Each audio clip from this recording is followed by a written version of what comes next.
Hi, this is Paige again. It's Sunday evening, almost 10 o'clock by now, and I say that with a bit of humor because I've been trying to make this video all night. It's a difficult subject to discuss, and plus iTunes keeps popping up in the background and creating this white glare on my face, so if it happens again, please excuse me. I wanted to talk about relationships tonight, and I've struggled with that. And so I think on this attempt I'm not going to try to be so all-encompassing. Let me tell you quickly about my week. I had a nice week. It was more contentious than the week before, so it was a little less enjoyable, but it was fine. And I came back to Denver to find that my schedule for this week has changed. I will find out tomorrow for sure, but I'm probably going to be traveling this week. And I come back to Denver at the end of the week and fly to the East Coast for a weekend conference and fly back on Sunday night and then leave on Monday for another trial. So I'm very busy, and I think it's going to stay busy for the rest of the year, which is good. I enjoy what I do, and I enjoy being away from the office. It just makes life so much more interesting. This weekend I've had a wonderful weekend, a real girly weekend, much like I'm more used to. Haven't been able to. I was dressed all weekend, which is something I haven't been able to do for the last 3 weeks. Friday night I went to Boulder, Colorado, and attended a fundraiser get-together for the National Center for Lesbian Rights. The legal director from San Francisco was there, and so they had a cocktail party fundraiser, and I went with my girlfriend Nikki, who's I've known since I started coming to Denver to work, and she's wonderful. And the women there were just very, very welcoming and affirming of my femininity and Nikki's femininity, and I got some phone numbers and emails, and addresses, and I've actually corresponded with a few of them. There was a very diverse and intelligent group of women there, and I enjoyed myself. And Nikki and I had dinner later that evening with a couple of women who were partnered, and that was nice. And it was also Friday night in a college town. There was a game the next day, and there were students everywhere. And one of the lesbians at dinner and I were checking out all the college girls as they walked by and critiquing what they were wearing and who was hot. And it was fun. So Saturday I went to a meetup group Saturday afternoon, and my friends Robert and Christy were there. And so I got to spend a lot of time with them, and it's very affirming. It's Robert's the first man I've actually had that I've met since I moved to Denver, where I've had a relationship that's non-sexual, but where he treats me like a woman. And he's a very affectionate man, and it's nice. And Christy, his girlfriend, and I have a different relationship. We're friends, but she works near me, and so when we have lunch together, I'm not dressed as a woman. And Robert's never seen me not dressed as a woman. Christy knows me better in some ways than Robert, and she's very sweet to me. Okay, I love them both. And I saw them again Saturday night. I was at the Black Crown to meet another girl who I had met before, and not only did I talk to Christy and Robert, but the other couple they were there with, and then I also talked with several people who are active in the major drag scene here in Denver. They weren't dressed.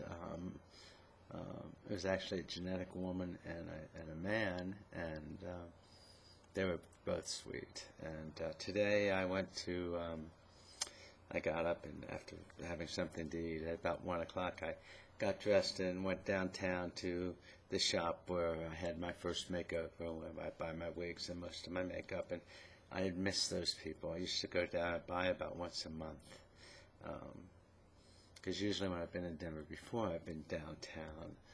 I'm about 10 miles outside of town, downtown, the business district this time, so I don't get down there as often. But I went down there and talked with them, and then went out to dinner by myself at just a place called Racine's, which is very friendly. And then I came by and I went to the drugstore and bought some things, and came home and watched a little football. I'm going to show you what I'm wearing today because people have asked me to do that. I'm dressed down. This is pretty much what I would wear on any weekend here in Denver. West is very casual.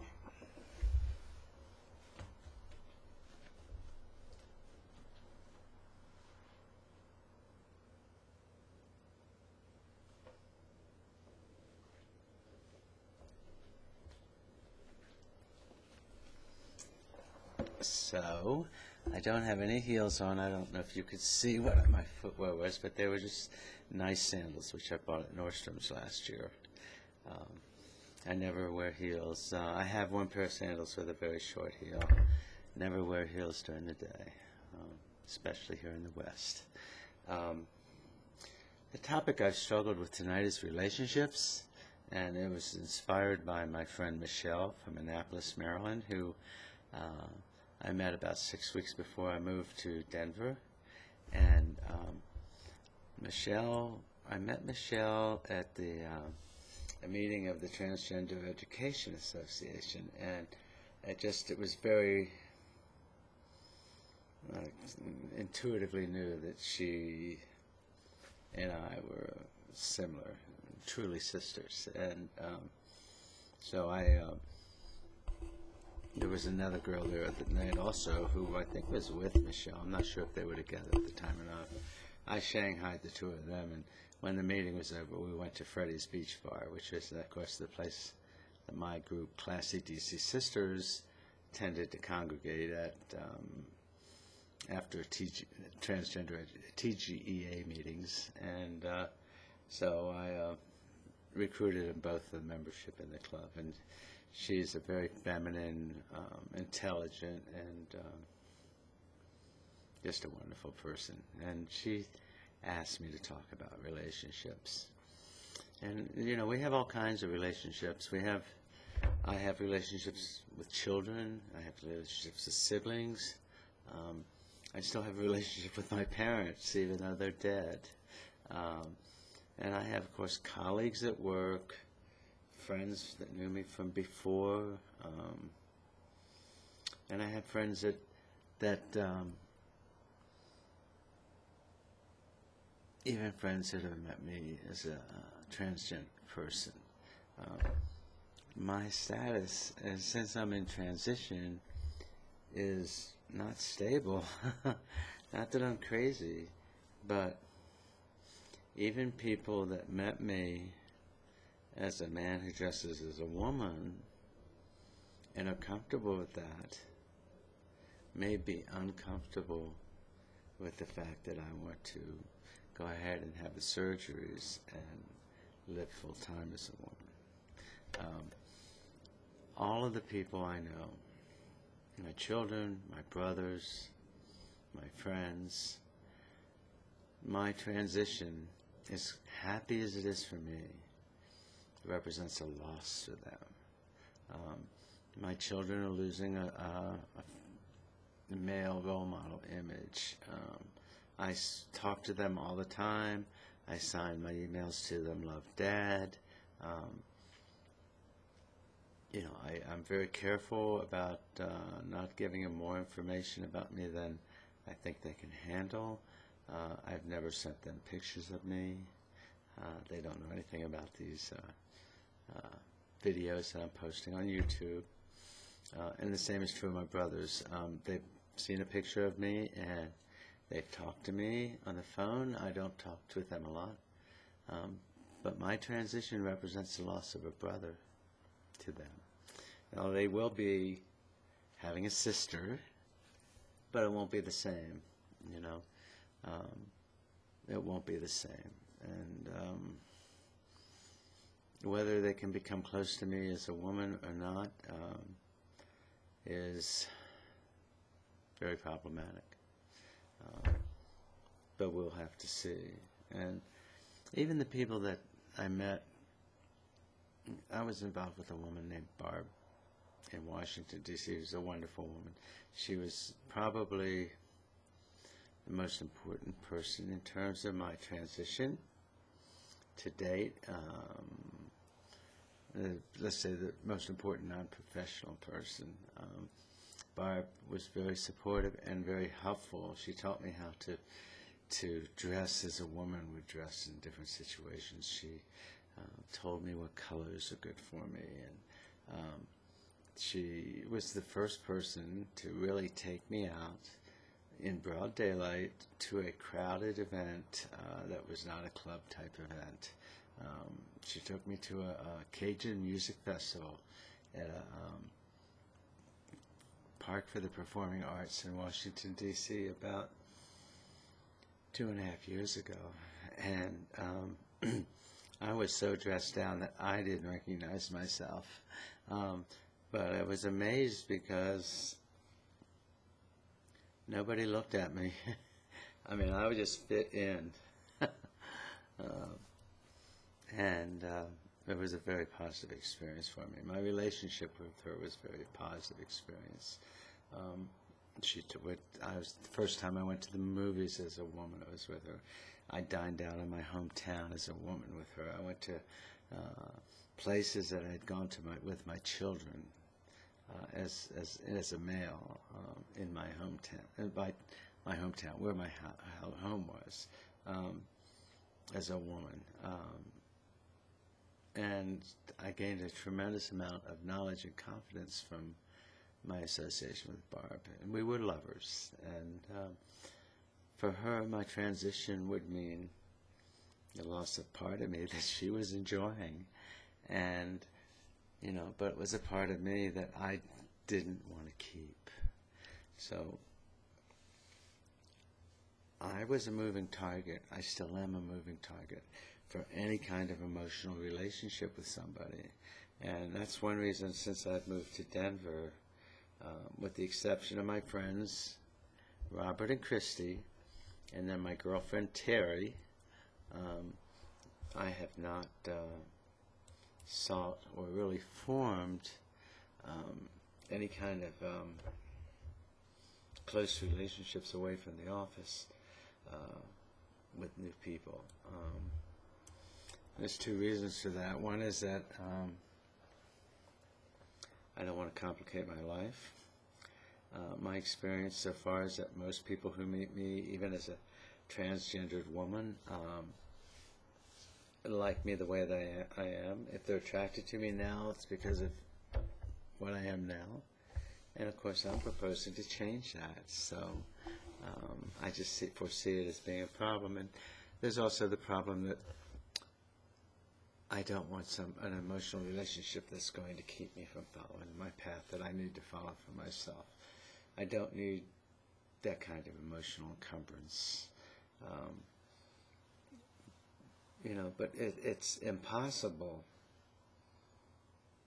not to draw close to people. And at work, I have become closer to many of my colleagues since I moved here. And when they find out that I'm transitioning, it will be a loss. You know, I've taken years to accept the fact that I'm a woman at heart. Years. I've had psychological help and counseling and all of this. All of these people are being asked to make that transition very quickly, usually with not professional help. And so what's a process that's joyful for me is a process that's sad for them. And it's important that I keep that in my mind, that I realize that when I ask them to stay in my life, I'm imposing an additional burden on them besides the loss that they will suffer when Paige, the man, disappears. You know, I'm asking them to work at accepting me as a woman. And I hope and pray they do. It would be a real gift to me if they do. And I would be honored if they were able to do that. Maybe someday, Michelle, I'll be able to talk more about this. I have avoided talking about anything really sexual, I hope. It's not my goal. And I will keep trying to work on subjects. If anybody has anything they would like me to talk about, I will do that if I'm comfortable doing so. And I will keep you all informed of how I'm progressing and with my hormone replacement therapy and things of that nature. But I hope everybody has a good week. Please be safe, and for those of us who dress, stay pretty, okay? Bye-bye.